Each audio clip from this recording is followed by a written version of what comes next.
రాష్ట్ర వ్యాప్తంగా అన్ని వర్గాల ప్రజలకు అవినీతి లేకుండా సంక్షేమ ఫలాలు అందించిన ఘనత సీఎం జగన్ కి దక్కుతుందని విశాఖ ఎంపీ అభ్యర్థి బొత్స ఝాన్సీ అన్నారు. ఎన్నికల ప్రచార కార్యక్రమంలో భాగంగా శనివారం విశాఖ దక్షిణ నియోజకవర్గంలో 41వ వార్డులో ప్రచారం చేపట్టారు. మీ అమూల్యమైన ఓటును ఫ్యాన్ గుర్తుపై వేసి ఇక్కడ దక్షిణ నియోజకవర్గంలో ఎమ్మెల్యేగా పోటీ చేస్తున్న గణేష్ కుమార్ ను ఎంపీ అభ్యర్థిగా తనని అఖండ మెజారిటీతో బలపరిచి ఆశీర్వచనాలు అందజేయాలని ఈ సందర్భంగా స్థానిక ప్రజలను కోరారు. అలాగే వారి అభ్యర్థన మేరకు మళ్లీ వచ్చే జగనన్న ప్రభుత్వంలో వారి కోరిక నెరవేరుస్తానని వెల్లడించారు. తనని ఎంపీ అభ్యర్థిగా 3 లక్షల అఖండ మెజారిటీతో గెలిపించుకోవాలని అభ్యర్థించారు.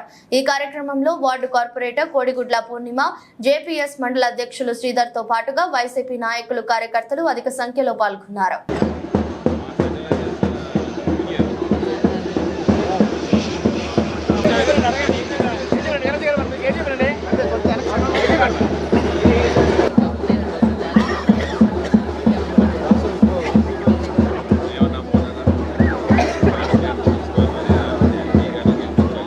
వచ్చే క్యాంపెయిన్ ఉన్నా సార్ వస్తే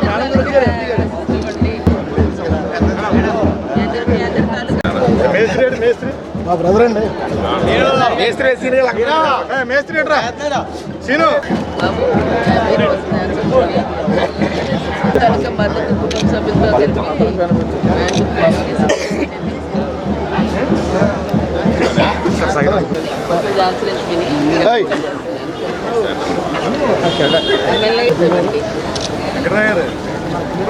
అందరికీ కంపల్సరీ చెప్పాలి.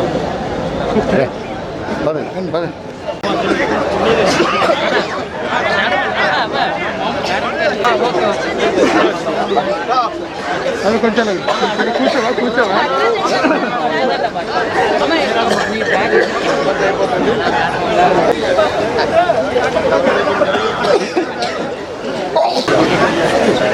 రమ్మా నువ్వు ఎదగరా అమ్మా అమ్మా అంటే ఎలక్షన్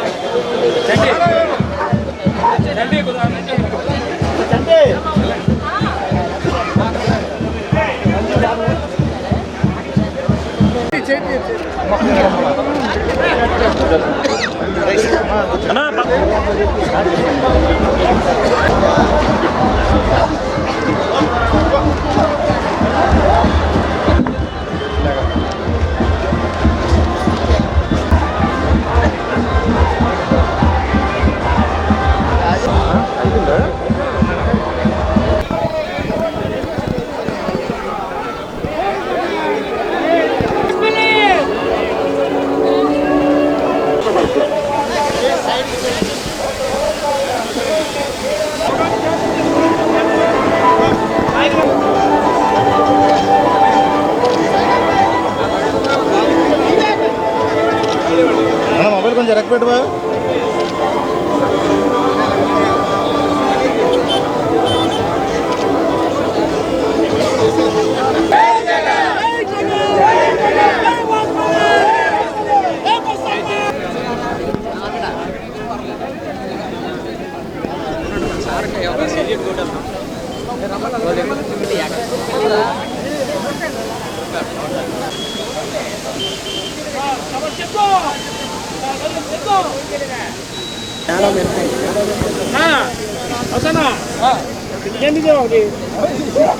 మా ముఖ్యమంత్రి గారు జగన్మోహన్ రెడ్డి గారు వైఎస్ఆర్ పార్టీ నుంచి పోటీ చేయడానికి అవకాశం కల్పించి ఇచ్చారు.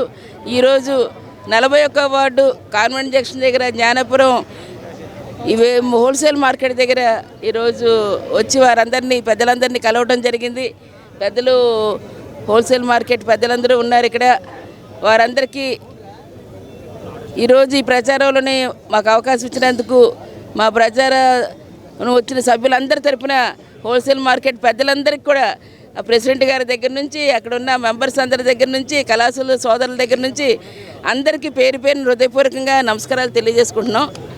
మరి ఈరోజు ఏదైతే రాష్ట్రంలోని సుపరిపాలన ప్రతి ఒక్కటి కూడా నీవేళ అట్టడుగున్న బడుగు బలహీన హరిజన గిరిజన మహిళలు, యువతులు, రైతులు అందరికీ అందాలి.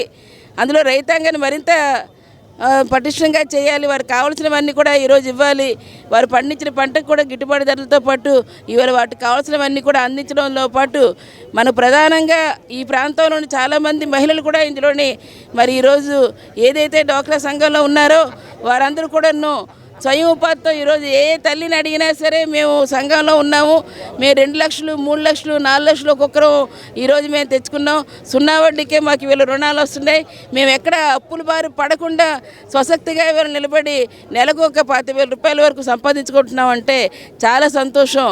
అదే కదా కావాల్సింది. ఇవాళ జగన్మోహన్ రెడ్డి గారు భరోసాలోని ఈరోజు వారికి అందించిన కార్యక్రమం, వారికి ఏమున్నా సరే ఆ రుణాలన్నిటి కూడా మాఫీ చేసి ఈరోజు పూర్తిగా చేయూత ద్వారా కూడా అవకాశం అన్ని కూడా వారికి అందజేసి, అంతేకాకుండా ప్రత్యేకించి 45 సంవత్సరాలు దాటిన మహిళలందరికీ కూడాను మరి 4 సంవత్సరాల 10 నెలల్లో కూడా ఒక్కొక్క కుటుంబానికి నేరుగా 75,000 రూపాయలు బటన్ నొక్కారంటే నేరుగా వారి అకౌంట్కే ఎవరైతే అర్హులో వారందరికీ వెళ్తాయి. ఎటువంటి అవినీతి ఎక్కడ కూడా జరగకుండా ఈరోజు జరిగిన కార్యక్రమాలు కూడా ఈరోజు చూస్తున్నారు. తప్పనిసరిగా ఎక్కడికి వెళ్ళినా ప్రజలు సంక్షేమ ఫలాలు ఒకటే కాదు, విద్య కోసం అవనండి, ఆరోగ్యం కోసం అవనండి, అనేకమైన మా ఆటో సోదరులందరూ కూడా ఉన్నారు.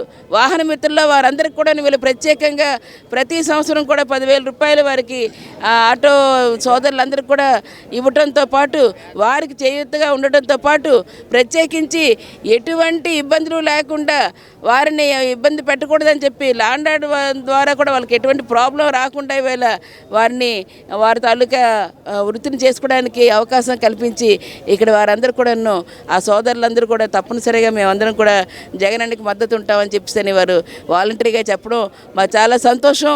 ఈవేళ ధైర్యంగా ఈవేళ వైఎస్ఆర్ పార్టీ ఎక్కడికి వెళ్ళినా సరే ఈరోజు ఓటాడడానికి ఉంది. ఎందుకంటే వారు చేస్తున్న అనేక అభివృద్ధి కార్యక్రమాలు ఓ పక్కన సంక్షేమ ఫలాలను ప్రతి ఇంటికి ఇస్తూ, ఇంకో పక్కనే డెవలప్మెంట్ విశాఖకి మహానగరంగా తీర్చిదిద్దాలంటే దానికి అవసరమైన అన్ని డెవలప్మెంట్ కోసం కూడా ప్రత్యేకమైన దృష్టి సారించి తీసుకొని చేయటం, ఇటువంటివన్నిటిలో రానున్న రోజుల్లో మరి మీ అందరి ద్వారా రేపున్న పరిపాలనా రాజధానిగా విశాఖపట్నాన్ని తీసుకురావాలంటే ప్రతి ఒక్కరూ స్థానికులు మన పిల్లల భవిష్యత్తుని బంగారు భవిష్యత్తుగా ఉత్తరాంధ్ర వెనుకబడతానని పారద్రోలాలంటే తప్పనిసరిగా మరి రేపు రానున్న ఎన్నికల్లోని మనం ఖచ్చితంగా జగన్మోహన్ రెడ్డి గారిని మళ్ళీ ముఖ్యమంత్రిగా చేసుకోవాలి. మన ఇక్కడ ఆ సంక్షేమం అభివృద్ధి రాజ్యాలతో పాటు మహానగరంగా విశాఖపట్నం వెలుగొల్లాలి. అందుకనే అనేక పరిశ్రమలు, వాటికి కావాల్సిన ఇన్ఫ్రాస్ట్రక్చర్, వాటన్నిటికి కావాల్సినవి రావాల్సినవి ఇప్పటికే పోర్టులు కానీ ఇంకొకటి అవసరమైన రోడ్వేస్ ద్వారా కానీ ఎక్కడ ఇవాళ ఎయిర్వేస్ ద్వారా ఇవాళ ఇంటర్నేషనల్ ఎయిర్పోర్ట్ లాంటివి కానీ ఇవన్నీ కూడా దృష్టి సారించడంతో పాటు మనకుండే ఇప్పటికే ఉన్న పరిశ్రమలు ఏమున్నాయో వాటన్నిటిని కూడా పబ్లిక్ సెక్టర్లో ఉంచాలంటే ఖచ్చితంగా జగన్మోహన్ రెడ్డి గారికి ఓటేయాలంటే మరి వాసుపల్లి గణేష్ గారిని ఈవేళ ఓటేస్తే జగన్మోహన్ రెడ్డి గారికి ఓటేసినట్టుగా, ఈవేళ ఎంపీగా నిలబెట్టారు బొత్స ఝాన్సీకి ఓటేస్తే జగన్మోహన్ రెడ్డి గారికి ఓటేసినట్టే. జగన్మోహన్ రెడ్డి గారికి ఓటేశారంటే మన విశాఖ అభివృద్ధికి చోటిచ్చినట్టే. దయచేసి మీ అందరినీ కోరుతున్నాను మీ ద్వారా మరి అందరూ కూడా ఫ్యాన్ గుర్తుపై ఓటేయండి, ఇద్దరికి అవకాశం కల్పించండి. ఇద్దరే కాదు ఇక్కడున్న ప్రతి ఎమ్మెల్యేలు కూడాను మరి పోటీ చేస్తున్న వారందరూ కూడా వివిధ ప్రాంతాల నుంచి ఇక్కడికి అందరూ విచ్చేస్తున్నారు. అటు ఈస్ట్ దగ్గర నుంచి తీసుకుంటే ఎంవివి సత్యనారాయణ గారిని కానీ, అలాగే మరి మనం అక్కడ కేకే రాజు గారు నార్త్లో తీసుకుంటే కేకే రాజు గారు కానీ, వెస్ట్లో తీసుకుంటే అడార ఆనంద్ కుమార్ గారు కానీ, అలాగే గాజువాకలో తీసుకుంటే గుడివార అమర్నాథ్ గారు కానీ, మరి అలాగే ఎవరిక్కడ వస్తే చాలామంది భీమిలి నుంచి కూడా వచ్చామమ్మా అని చెప్పేసి మరి ముత్తంశెట్టి శ్రీనివాస్ గారు కానీ, అలాగే కడబండి శ్రీనివాస గారు కానీ వీరందరికి కూడాను నేను పేరు పేరున ప్రత్యేకంగా మీ తాలూకా మద్దతు ఇవ్వాలి.